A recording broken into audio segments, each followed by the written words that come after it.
Hello दोस्तों, welcome to my channel. आज हम बात करना चाह रहे हैं, क्या राहुल गांधी कैपेबल हैं प्रधानमंत्री के लिए। और कैपेबिलिटीज जानने के लिए मैं जो अभी हमारे करंट प्रधानमंत्री हैं मिस्टर नरेंद्र मोदी, थोड़ा उनसे कंपेयर करूंगा। तो कंपैरिजन मैं करूंगा तीन चीज़ों में। सबसे पहले एक्सपीरियंस, और उसके बाद कम्युनिकेशन, और फिर तीसरा मुद्दे, विज़न। हाँ, तो सबसे पहले एक्सपीरियंस। राहुल गांधी को अभी राजनीति में लगभग 20 साल हो गए हैं। सबसे पहले वो 2004 में एमपी बने थे। और अगर मैं नरेंद्र मोदी के एक्सपीरियंस की बात करूं तो वो काफ़ी यंग एज में ही आरएसएस से जुड़ गए थे, जहां पे उन्होंने प्रचारक का काम किया। और फिर 1985 में उन्होंने बीजेपी ज्वाइन किया। मतलब ऑलमोस्ट अगर हम बात करें तो 40 ईयर्स, 40 ईयर्स 40 ईयर्स पहले उन्होंने बीजेपी ज्वाइन कर लिया। और 2001 में वो गुजरात के मुख्यमंत्री बने। 3 बार मुख्यमंत्री रह चुके हैं, और अब 3 बार पीएम भी बन गए। आप ये देखिए कि नरेंद्र मोदी जी प्रधानमंत्री बनने से पहले उनको काफ़ी एक्सपीरियंस रहा है लीडरशिप का। अगर हम बात करें तो आप अगर वो छोड़ दे पार्टी में क्या किया उन्होंने, बट वो 3 बार गुजरात के मुख्यमंत्री रहे हैं। वहीं राहुल गांधी जी को कभी कोई किसी पद पे नहीं रहे वो। मुख्यमंत्री से दूर की बात, किसी कोई मिनिस्ट्री भी नहीं संभाला उन्होंने। और बिकॉज वो गांधी परिवार के वारिस हैं, तो वो सपने देख सकते हैं पीएम बनने के। और आप किसी बिजनेस के ओनर हो, तो आप किसी को विदाउट एक्सपीरियंस जॉब पे रखोगे? तो ये बात थी एक्सपीरियंस की। ठीक है। अब जो अगली बात है वो मैं बात करूंगा कम्युनिकेशन पे। कम्युनिकेशन पे राहुल गांधी जी बहुत अच्छी इंग्लिश बोलते हैं। वो बाहर से पढ़ के आए हैं। बट जो मुझे लगता है, कहीं ना कहीं एक कम्युनिकेशन गैप दिखता है। गैप मतलब उनमें और पब्लिक के बीच में गैप। महात्मा गांधी कहते थे, सत्याग्रह की बात करते थे। सत्याग्रह का मतलब सत्याग्रह का मतलब सत्ता के रास्ते को कभी मत छोड़ो। सॉरी, सत्य के रास्ते को कभी मत छोड़ो। हाँ, बहुत लोगों को लग रहा होगा यार वो तो बड़े ही पढ़े लिखे हैं, इंग्लिश में बात करते हैं। लेकिन कम्युनिकेशन का मतलब सिर्फ इंग्लिश में बात करना नहीं होता।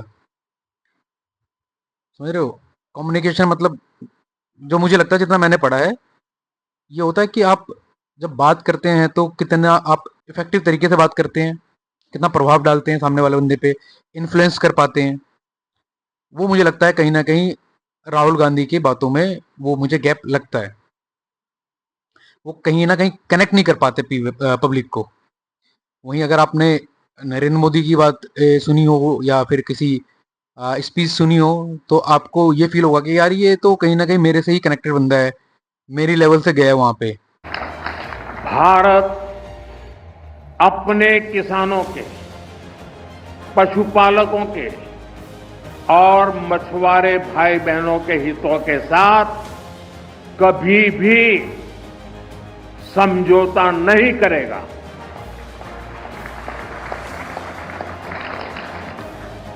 और मैं जानता हूं, व्यक्तिगत रूप से मुझे बहुत बड़ी कीमत चुकानी पड़ेगी। तो ये कहीं ना कहीं गैप लगता है। इंग्लिश बोलना इज डिफरेंट थिंग, है ना, और इफेक्टिव तरीके से बात करना डिफरेंट थिंग। तो ये मुझे एक कहीं ना कहीं गैप लगता है कि वो पब्लिक से कनेक्ट नहीं कर पाते। और जो तीसरी बात है, मुद्दा, विजन, ये काफ़ी इम्पोर्टेंट पॉइंट मुझे लगता है, जो कहीं ना कहीं राहुल गांधी का एक वीक पॉइंट है। यार, इंडिया जैसी कंट्री में आपके पास मुद्दे नहीं है। आप समझ रहे हो? इंडिया जैसी अगर कंट्री में मुद्दे नहीं होंगे तो फिर कहाँ होंगे? चाहे महंगाई हो, गरीबी हो, पॉल्यूशन हो, भ्रष्टाचारी हो, पेपर लीक हो, बाढ़ हो। यार, बट वहां पे राहुल गांधी जी जो मुद्दे उठाते हैं, लाइक ईवीएम में घोटाला, और अभी उन्होंने जो रिसेंट में मुद्दा उठाया है वोट चोरी बिहार के इलेक्शन में। आपने सुना होगा काफ़ी ज़ोरों शोरों से वोट चोरी का मुद्दा चल रहा है और साथ में उन्होंने कभी कुछ यात्रा भी निकाली है। याद रखिए, नरेंद्र मोदी 25 सीट की मार्जिन से प्रधानमंत्री हैं। एक सीट हमने दिखा दी कि चोरी हुई है। 25 सीट वो 35,000 या कम वोटों से जीते हैं। अगर हमें इलेक्ट्रॉनिक डेटा मिल जाए, हम साबित कर देंगे कि हिंदुस्तान का प्रधानमंत्री चोरी करके प्रधानमंत्री बना है। आप सोचो, बिहार जैसे स्टेट में आपको मुद्दा नहीं है। अगर मैं स्टेट की बात करूं तो सबसे ज्यादा मुद्दे तो यार वहीं होंगे, लेकिन आपने कौन सा मुद्दा चुना? वोट चोरी का। ठीक है, तो मुझे कहीं ना कहीं एक ये बहुत वीक पॉइंट लगता है। वो मुद्दे सही से नहीं चुन पाते या उनका भरोसा नहीं है कि लोग डेवलपमेंट पे या फिर इन पे वोट नहीं देंगे। बट मुझे जहाँ तक लगता है, चाहे हिंदू हो चाहे मुस्लिम हो, ठीक है, एक बड़ा तबका है जो रिलीजन पे वोट देता है, लेकिन कहीं ना कहीं आज की डेट में एक बंदे विजन पे भी जाते हैं और जाएंगे। जहाँ मोदी बात करते हैं कि मैं 2047 तक कंट्री को विकसित कर दूंगा, डेवलप कर दूंगा।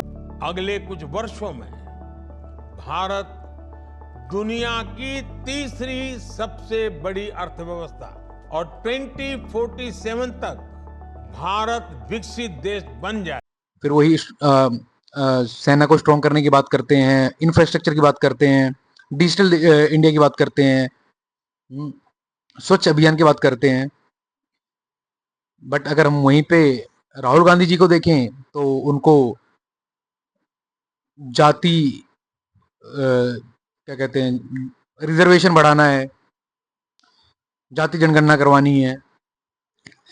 तो मुझे जो लगता है शायद वो ये चाहते हैं कि उनके पास मुस्लिम वोटर्स तो हैं ही, बट अगर हिंदुओं को किस तरह से डिवाइड कर सके तो शायद इसलिए वो कहीं ना कहीं वो बहुमत का आंकड़ा पार कर पाएंगे, और उसके लिए शायद वो जाति जाति का कार्ड खेल रहे हैं। बट अब लेट्स सी, क्योंकि यार आज की डेट में देखो कोई पब्लिक बेवकूफ़ नहीं है। ठीक है, पढ़ी लिखी है, अच्छी खासी पढ़ी लिखी है।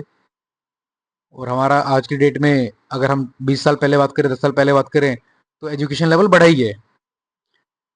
और आप आज भी अगर आपको यही लगता है कि आप लोगों के माइंड से खेल जाओगे ये कह के, तो पर्सनली मेरा ये पॉइंट है कि बड़ा मुश्किल है।